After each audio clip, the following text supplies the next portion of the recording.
Hello there and welcome to another live chapter reading for Itsy Bitsy Book Bits. Today I shall be reading from Seconds, the Internet Famous Collection, book number 6 by Cam Johns.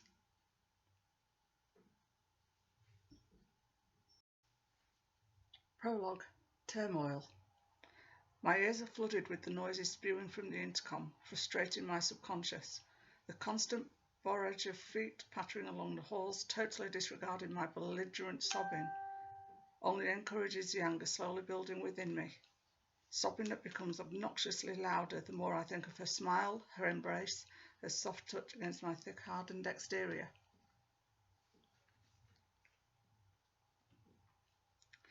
A touch that will never be felt again, all because of choices I made, decisions that kept me from being by her side and bringing us here, a place I'll never return to. Full of saddened, lonely people facing life-altering decisions just as I have, a decision that has been taken from me because we weren't married yet. I stare at the velvet red ring box I hadn't had a chance to give her, and never will because of her heartless fucking parents make that irrevocable decision to pull the plug, exiling my pleas to hold off and give her more time to fight for her life, for us, for me. But those pieces of shit don't even acknowledge my need to keep her alive. Granted, they hadn't known about my presence until recently, but regardless of what the doctors say, they're not always right. They can be wrong. However, as it turns out, they're all against me. I'm the one that's wrong. Well, fuck them, fuck their judgments, fuck their forsaken attitudes, fuck their cavalier convictions, and fuck them.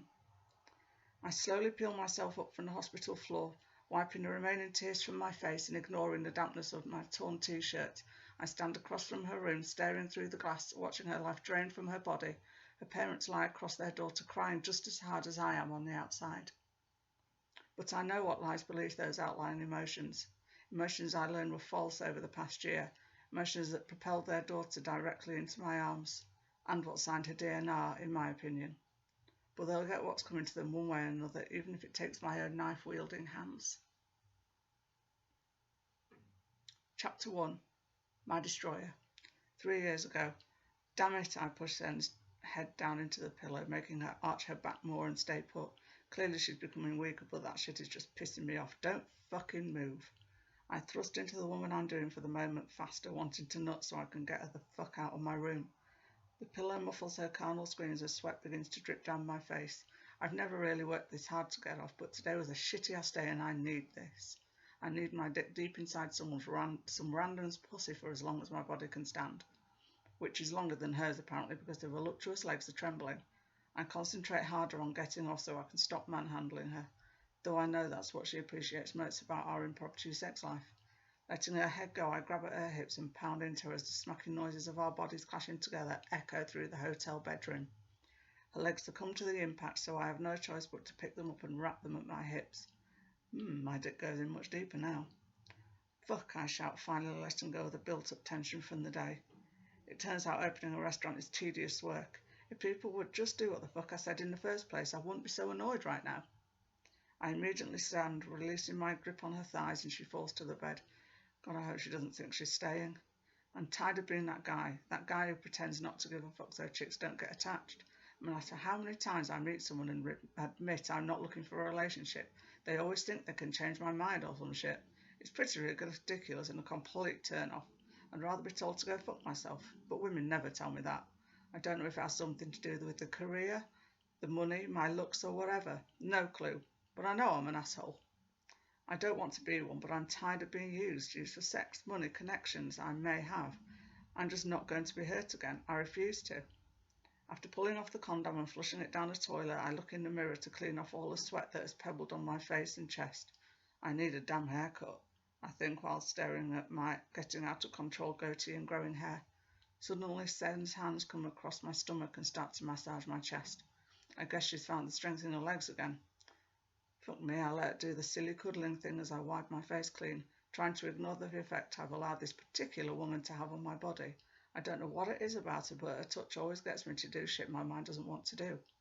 In fact, she hasn't been a random woman for a few months now. I consciously ignore the butterflies that flutter within my stomach the more she rubs her hands on my chest as she lays her head on my dampened back. I turn off the guy I wish I could be and remain the asshole I need to be. That was fun, she whispers, letting her hands slither down my six-pack to my semi-hard dick, and she glazes at my chocolate skin, then softly kisses my chest, making me want to melt for her right then and there. I'm really not in the mood for this shit, but I have to turn the sensitivity off. I spin around, leaning my butt on the sink, cross my arms at my chest and kiss her on the forehead. Do you need me to pay for your Uber? I ask, cupping her cheeks in my hands. She eyes me curiously, as if she hadn't expected me to say that, which I don't get because I never let her spend the night. We've been doing this booty call thing for a few months longer than I usually allow. I've never let her know that I consider more than I care about. I can't let her get any closer to me. My mistake is occasionally dating her whenever I'm in town to oversee the opening of my second restaurant here in Maryland. But today she asked if I would like to come to one of her family's Sunday dinners again, so I know she's getting way too close. I'd rather not let her know I plan to move here and build on this particular restaurant. Something in my gut tells me I need to be here. She backs away from me suddenly and goes into the bedroom area. I hear her fumbling around and realise I've upset her. Not so surprising. I saunter into the room and lean against the wall, adjacent to the doorway of the bathroom, watching her frustration build as she hurriedly tries to find all of the clothing that I threw all over the place trying to fuck her. It took her all of 5 minutes to finally get her shit on. It was like an eternity. The longer she remains in my presence, the harder it is to suppress the guy inside that just wants to pull her into my chest and tell her how beautiful I think she is. My eyes reluctantly follow her around the room as I contemplate asking her to stay. She's not a bad person and she's absolutely gorgeous. Her eyes have captivated me since day one and continue to break down my walls. But I'm just not ready. Not ready to be tied down, not ready to start a relationship and be a family man, or let my heart be destroyed again. I'm just not there. I'm 25 and I only needed to get cheated on once for my heart to turn to stone. That stone has only cemented further. Nothing else. If I were a different person, I might have given her a chance, given this a chance.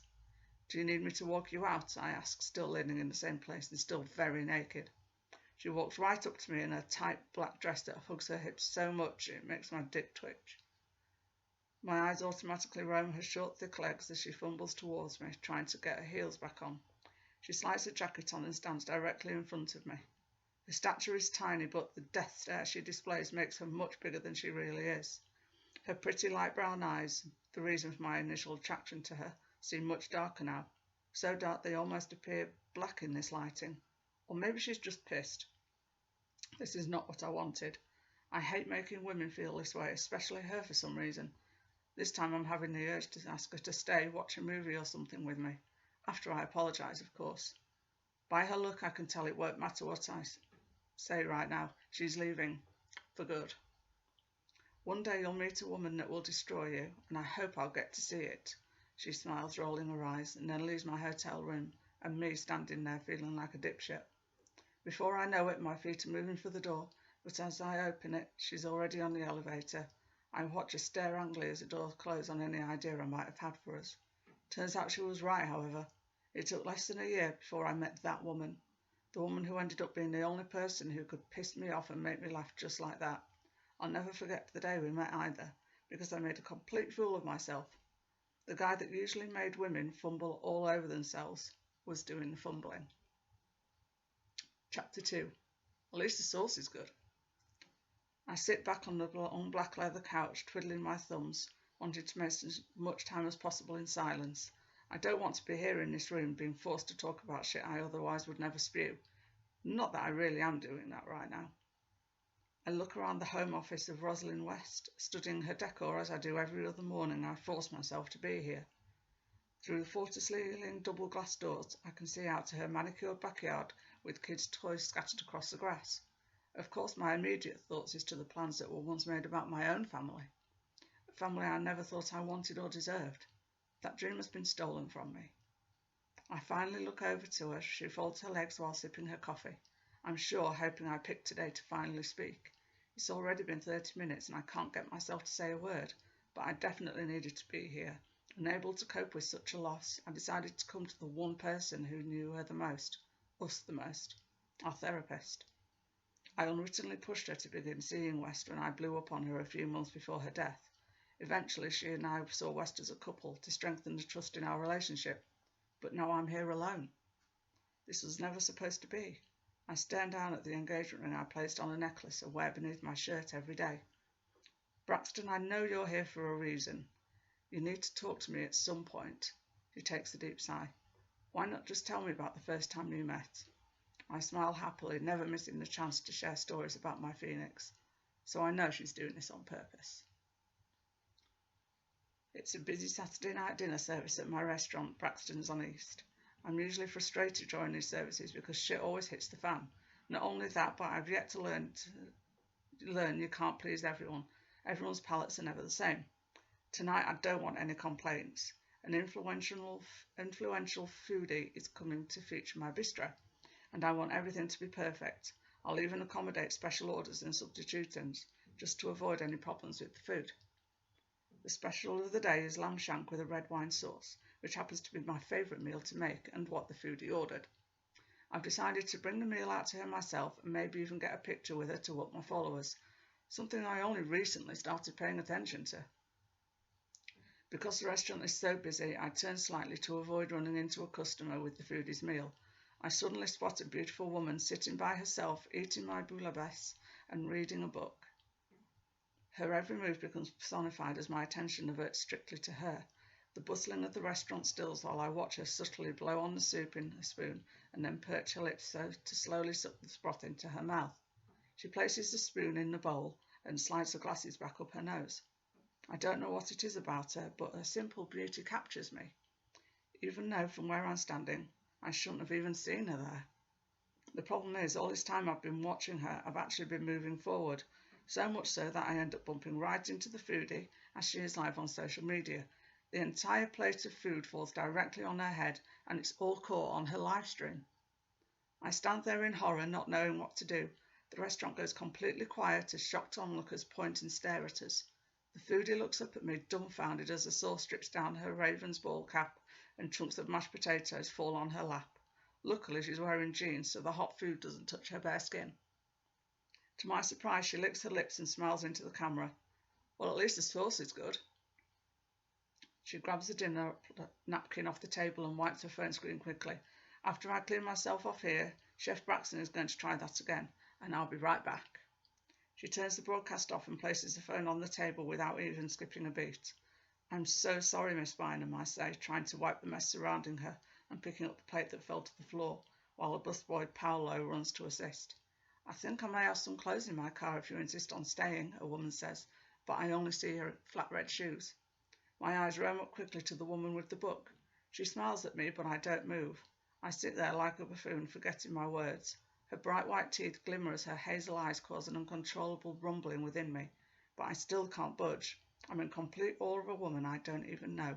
What the hell is wrong with me? That would be awesome, Bynum says, searching for a name. Phoenix, the beauty responds. I finally realise I have legs and stand. I tower over her, which doesn't say much because I'm taller than most people at 6'3". She swipes the loose tendrils of her brownish red hair behind her ear and pushes her glasses up again. I usually go for ladies that are much more provocatively dressed, makeup and, well, desperate.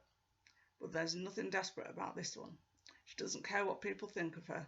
She just does her own thing, and does it well.